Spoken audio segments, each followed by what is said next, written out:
Express, an international courier service. దురదృష్టం కొద్దీ ఈ మధ్యకాలంలో ఏదైతే వినోదానికి మీడియాగా వాడుకుంటున్నారో, వినోద సాధనాలుగా టీవీ కానీ, సినిమాలు కానీ, లేదా ఇంకా నాటకాలు కానీ, ఇతరత్ర వేదిక మీద ప్రదర్శించే కళారూపాలు కానీ, హాస్యం పేరిట అపహాస్యాన్ని చేస్తూ, వినోదం పేరిట చాలా దుర్భరంగా ఒక వినకూడని మాటలు, చూడకూడని చిత్రాలు, లేదా మనందరం చెవులు అంగీకరించినవి, కళ్ళు అంగీకరించిన దృశ్యాల్ని చూడవలసినటి దౌర్భాగ్యము, కర్మ కలుగుతోంది. ఈ మధ్యకాలంలో ఈ ప్రేక్షకుల్ని ఆకర్షించడానిక, లేదా అందరి మన్నలను పొందడానిక అన్నట్టుగా ఒక హాస్యానికి, సున్నితమైన హాస్యాన్ని, ఆ హాస్యాన్ని అంగీకరించే విధంగా అందరూ కూడా కూర్చుని కుటుంబ సమేతంగా అసభ్యత లేకుండా సభ్య సమాజం అంగీకరించే హాస్యాన్ని మనం ఇదివరకు ఆస్వాదించలేదా? గతంలో ఎప్పుడు ఆస్వాదించలేదా? మరి ఎందుకు ఈవేళ నిర్మాతలకు కానీ, ఆ కార్యక్రమాల్ని నిర్మాణం చేస్తున్న ఆ సంస్థలకు కానీ, వాటిని టెలికాస్ట్ చేస్తున్న టీవీ రంగాలకు కానీ ఎందుకు వాళ్ళకి ఒక అభద్రతాభావం వచ్చింది? మన కార్యక్రమం మిగతా టీవీ కార్యక్రమాలకి సమానంగా ఉండదేమో అని. ఈ పోటీ ప్రపంచంలో పోటీకి ఒక నిర్దిష్టమైన ఏదైతే ప్రణాళిక ఉండదో, self imposed line of control, స్వయం నియంత్రణ దాటి వ్యవహరిస్తున్నాయి. వాటికి మద్దతు రాజకీయ పక్షాలు పలుకుతున్నాయి, ప్రభుత్వాలు పలుకుతున్నాయి. ఎందుకంటే బలమైన మీడియా చాలా బలమైంది. రాజకీయ పార్టీలే శాసిస్తున్నాయి. ఇంకా రాజకీయ పార్టీలు లేదా రాజకీయ పార్టీలతో నిర్వహించబడుతున్న ప్రభుత్వాలు వాటికి మద్దతు బాగా తెలుపుతున్నాయేమో అనుకుంటున్నాను. చట్టాలు బాగా ఉన్నాయి, చట్టాల్లో అనేకమైన సెక్షన్లు ఉన్నాయి. ఈ విధంగా సభ్యతకి కానీ, లేదా మనోభావాలకి కానీ దెబ్బతినేలాగా ఏ కార్యక్రమం రూపొందించినా, ఏ రచన రూపొందించినా, ఏ దృశ్యాన్ని రూపొందించినా, ఏ పాట రూపొందించినా, ఏ మాటలు రూపొందించినా అవి చట్టం అంగీకరించదు. సమాజం యొక్క శ్రేయస్సుకి అది భంగము, సమాజం యొక్క ఆరోగ్యానికి భంగము. సమాజంలో అనేక వర్గాలు, అనేక స్థాయి మనుషులు వాటిని అంగీకరించరు. వారి మనోభావాలు దెబ్బతింటాయి. అంతేకాకుండా సమాజానికి ఆరోగ్యకరమైనటువంటి వాతావరణాన్ని నిర్మాణం చేయదు. వైషమ్యాలు వస్తాయి. ఈ వైషమ్యాలు రావడానికి కారణమవుతాయి. దేశం యొక్క సమగ్రతకి దెబ్బతింటుంది. దేశంలో ఉండే ప్రజల యొక్క ఈ సామరస్య వాతావరణంలో జీవించేటువంటి ఆ వాతావరణానికి భంగం వాటిల్లుతుంది. చట్టంలో నిర్దేశించారు చాలా. కొంతమంది మనుషుల యొక్క, వ్యక్తుల యొక్క, వారి యొక్క ఆచారాలను కానీ, వాళ్ళ యొక్క వ్యవహారాలను కానీ, లేదా వాళ్ళ కుల కట్టుబాట్లను కానీ, వ్యక్తిగతమైన జీవితానికి సంబంధించిన విషయాలను కానీ టచ్ చేయకూడదు, వాటిని మనం స్పృశించకూడదు అనే విషయం చట్టంలో స్పష్టంగా చెప్పబడింది. చట్టమే అక్కర్లేదండి, కనీస జ్ఞానమే అయిపోయింది. ప్రతిదీ చట్టం చెప్పదు, చట్టంలో లేకుండా కూడా ఉంటుంది. కాబట్టి అక్కడ మీ విజ్ఞత ఏమైపోయింది? మీ యొక్క వ్యక్తిగతమైన విజ్ఞత నశించిపోయిందా? ధనమే సంపాదించే ఏకైక లక్ష్యంతో మీరు ఏ విషయాన్ని కూడా మనం ఎంతవరకు అతిక్రమిస్తున్నాం? ఒక సమాజంలో ఉన్న కొంతమంది వ్యక్తుల యొక్క ఆత్మాభిమానాన్ని, ఆత్మగౌరవాన్ని మనం భంగం కలిగించకూడదు. ఇది మానవ హక్కులకి ఉల్లంఘన, ఖచ్చితంగా మానవ హక్కుల ఉల్లంఘన. ప్రతిదీ కూడా మీరు చట్టం మీకు చట్టం రక్షణ కల్పిస్తుంది అనుకుంటున్నారేమో, కాదు. పాలకుల రక్షణలోనే జీవిస్తున్నారు. ఈ పాలకులు, చట్టాన్ని అమలు చేసే పాలకులు నిర్లక్ష్యం కారణంగా ఈ చట్టాన్ని అమలు చేయవలసిన అనేకమైనటువంటి అంగాలు ఏవైతే ఉన్నాయో, పోలీసు వ్యవస్థ కానీ, అధికారుల రెవెన్యూ వ్యవస్థ కానీ, లేదా అనేకమైన వ్యవస్థలు నిర్వీర్యం అయిపోతున్నాయా అని ప్రజలకి, ప్రజాస్వామ్యం మీద అనుమానం వచ్చేలాగా, భయం కలిగేలాగా ప్రవర్తించడం దారుణమైన విషయం. ఈ మధ్యకాలంలో మనం అనేక చూస్తున్నాం. అన్నిటిని పక్కన పెడితే సినిమా ప్రత్యేకించి, అంటే పక్కన పెట్టమని నా ఉద్దేశం కాదు, వాటిని కూడా ఆలోచిద్దాం. ఈ మధ్య జరిగిన దుమారాలు తెలుసు. స్త్రీ విషయం మీద ఎంత నీచమైన మాటలు మాట్లాడుతున్నారో, నీచమైన వ్యాఖ్యలు చేస్తున్నారో, ఆ విధంగా నీచ వ్యాఖ్యల్ని చూసి విని కూడా మనం ఇంకా దీన్ని తట్టుకుంటూ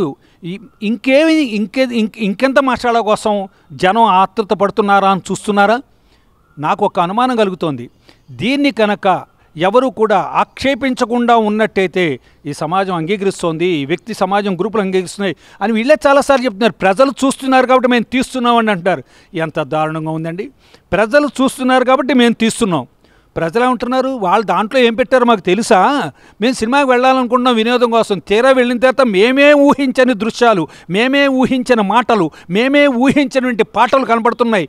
మాకే సిగ్గుగా ఉంది. పక్క కూతుర్ని, ఈ పక్కన కొడుకుని, ఆ పక్కన తల్లిని, ఈ పక్కన తండ్రిని కూర్చోబెట్టుకుని చూడ్డానికి సిగ్గుగా ఉంది, తల దించుకుంటున్నాము, మా ఒళ్ళో ఉన్న పిల్లలకి కళ్ళు మూస్తున్నాము అని చెప్పిన వాళ్ళు ఎంతోమంది ఉన్నారు. మేము వాళ్ళు చూస్తున్నారు కాబట్టి మేము తీస్తున్నాం. ఈ వాదన సరికాదు. నువ్వు ఎంత పెద్ద నటుడివైనా, ఎంత పెద్ద నిర్మాతమైనా, ఎంత పెద్ద దర్శకుడివైనా ఈ వాదన సరికాదు. ప్రశ్నిస్తున్న సమాజం నిన్ను. సిగ్గు లేకుండా ఈ రకమైన సినిమాలు తీసి, ఈ రకమైన పాటలు తీసి, ఈ రకమైన డైలాగులు పెట్టి మీరు డబ్బులు చేసుకుంటూ ఆ డబ్బుల్ని మీరు అనుభవిస్తూ మేము పెద్ద సెలబ్రిటీలని చెప్పుకోవడానికి సిగ్గుపడాల్సి వస్తుందేమో నాకు అనిపిస్తోంది. ఈ మధ్యకాలంలో దువ్వాడ జగన్నాథం సినిమా రిలీజ్ అయిందని, ఆ సినిమాలో మీరు వినోదం కోసం పెట్టారో దేనికోసం, వినోదం పెట్టండి, మీరు హాస్యాన్ని చూపించండి, మీరు వినోదాన్ని చూపించండి, కానీ ఎదుటివాడి మనసుని నొప్పించకుండా, మీ హాస్యం పేరిట అపహాస్యం చేయకుండా మీరు ప్రవర్తించిన నాడు ఈ సమాజం మీకు హర్షిస్తుంది, మీ సినిమాలు చూస్తారు, మిమ్మల్ని ఆదరిస్తారు, మిమ్మల్ని ప్రోత్సహిస్తారు. దానికి భిన్నంగా వ్యవహరిస్తే మానవ సమాజం ఊరుకోదు. మానవ హక్కులకు భంగం అది. ఇవాళ నేను మిగతా సమాజానికి చెప్పదలుచుకున్నాను. అసభ్యంగా అసభ్యకరంగా మాట్లాడకంటే సభ్య సమాజం అంగీకరించేలా మాట్లాడమని. మీరు చట్టసభల్లో మీరు కొట్లాడుకుంటున్న ఆ కొట్లాటలను చూపించండి. ఆ కొట్లాటను చూపిస్తే ప్రజలు చూస్తారు ఈ నాయకులు ఎంత దారుణంగా మాట్లాడుకుంటున్నారో. కాబట్టి ఇవాళ నేను ఒక చిన్న విషయం చెప్తున్నాను. నేను ఒక పాటను రాస్తూ ఒక రచయిత ఏమని రాసేవారు చెప్పారు. నమ్మక చమకాల గురించి పాటలో పెడుతూ, నమ్మకం చమకం అన్నది యజుర్వేదంలో ఈశ్వరుని యొక్క ఈశ్వరతత్వాన్ని బోధిస్తూ, ఈశ్వరతత్వాన్ని ఆలాపిస్తూ, ఈశ్వరతత్వాన్ని యొక్క మహత్తుని తెలియజేస్తూ, ఈశ్వరునిలో లీనమైతే తానే ఈశ్వరుడైపోతే, రుద్రుడు తానే అయిపోతే రుద్రం కానిదేదీ లేదు. అంచేత ఆ రుద్రుని స్తుతిస్తూ ప్రార్థిస్తూ ఆ రుద్ర నమ్మక చమకాలు, అసలు నమ్మకం చమకం విన్నారా మీరు ఎప్పుడైనా? విన్నారా? ఆ నమ్మకం చమకం చెబితే ఎంత రౌద్రం వస్తుందో, ఎంత పౌరుషం వస్తుందో, ఎంత ఆత్మాభిమానం వస్తుందో, ఎంత శక్తి మనలో జనరేట్ అవుతుందో, ఎంత సహనం పెరుగుతుందో, ఎంత శక్తి పెరుగుతుందో. అపహాస్యం చేయడానికి సిగ్గు లేదు అని అడగరా మిమ్మల్ని ఎవరూను? దాంట్లో పాటలు పెడుతూ ఒక ఏ రకమైన పాటలు పెట్టారు, రొమాన్స్కి సంబంధించి. మీకంటే రొమాన్స్ అంటే ఏమిటి తెలుసా? ఆ రొమాన్స్లో ఏ పాట పెట్టాలి, పెట్టండి, రొమాన్స్ గురించి చెప్పండి. భారతదేశంలో కావ్యాలు మీకన్నా ఎక్కువ రొమాన్స్ చూపించాయి, మీకన్నా ఎక్కువ శృంగారాన్ని చూపించాయి. మీకేం తెలుసు శృంగారం గురించి? శృంగారం గురించి మీకు తెలుసుకుని అర్థం చేసుకునే స్థాయి ఉందా? శృంగారాన్ని మించి ఆస్వాదించే స్థాయి ఉందా? శృంగారం కోసం భారతదేశంలో కావ్యాలు లోటొచ్చాయా? ఆ కావ్యాలు తీసుకోండి. వరుధిని ప్రవరాఖ్య విన్నారా ఎప్పుడైనా మీరు? ఇటువంటి శృంగారం గురించి మాట్లాడుతుంటే శృంగారానికి నమ్మకం చమకాన్ని మీరు కలుపుతారా? శృంగారానికి ప్రవరను కలుపుతారా? శృంగారానికి అగ్రహారంలో తమలపాకులు అనేటువంటి విషయాన్ని కలుపుతారా? తమలపాకులు చర్వణం గురించి చెప్తారా? ఏ విషయం చెప్పదలుచుకున్నారు మీరు? దేన్ని అపహాస్యం చేయదలుచుకున్నారు? సమాజంలో మీకు భిన్న వర్గాల మధ్యన నేను వివిధ రకాలైన వ్యక్తుల సమూహాల మధ్యన మీరు సామరస్యాన్ని పాడు చేయాలనుకుంటున్నారా? ఎవరిని మీరు కించపరచాలనుకుంటున్నారు? ఎవరు ఆత్మాభిమానం మీద దెబ్బతీయదలుచుకుంటున్నారు?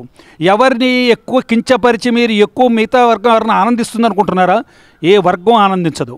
మీరు ఏదైనా డబ్బులు చేసుకోవాలనుకుంటున్నారో, ధనం సంపాదించాలనుకుంటున్నారో, సినిమా నిర్మాణంలో మీరు అపఖ్యాత పాలవుతున్నారు. మీకు శృంగారం గురించి చేయడానికి కథా వస్తువే దొరకట్లేదా? శృంగారానికి సంబంధించిన మీకు కథ రంగమే దొరకట్లేదా? ఒక శిల్పం దొరకట్లేదా? ఈ ప్రకృతిలో కనిపించే ప్రతి విషయంలోనూ, ప్రతి అంశంలోనూ మీకు శృంగారమే కనపడుతుందా? ఆ తాదాత్మ చెందిన ఆ ఆదిశక్తి, అపరశక్తి, ఆ పరమాత్మ కనిపించట్లేదా? పరమాత్మని, పరమేశ్వరుని దర్శించలేని వాళ్ళు మీరు వినోదాన్ని ఏమందిస్తారు? వినోదం పేరుట ఈ దేశంలో ఉన్న నమ్మకాల మీద దెబ్బతీస్తే జాగ్రత్త. చట్టం ఊరుకోదు, న్యాయస్థానాలు ఊరుకోవు, ఈ దేశ ప్రజలు సామాన్యుడు కూడా ఊరుకోడు. మీరు వినోదం అందిస్తున్నారా, లేదా ఇక్కడెక్కడ ఉన్న ఒక భారతీయ ఆత్మను దెబ్బతీస్తున్నారా? భారతీయ ఆత్మ మీద మీరు చేసే దాడిని సహిస్తూ ఊరుకోరు. మీరు కులం పేరిట ఇక్కడ విడదీసి, కులం పేరిట ఇక్కడ అపహాస్యం చేసి, మీరు ఇక మీ పాటల పేరిట, మీ శృంగారం పేరిట ఈ యొక్క ప్రజల యొక్క నమ్మకం ఉందో, ప్రజలు అత్యంతంగా నమ్మి గౌరవించి భక్తి పారవశ్యం చెందుతారు.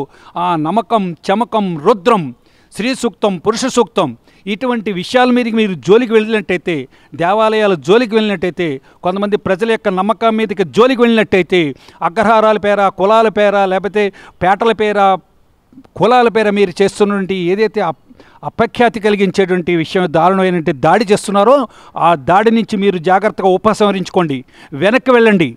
లేని పక్షంలో ఆగ్రహానికి గురవుతారు. భారతీయ ఆత్మని దెబ్బతీయకండి. ఆత్మ చాలా గౌరవించదగ్గ విషయం, శక్తివంతమైన విషయం. అది కాస్త కళ్ళెర్ర చేస్తే ఎవరు కనపడరు.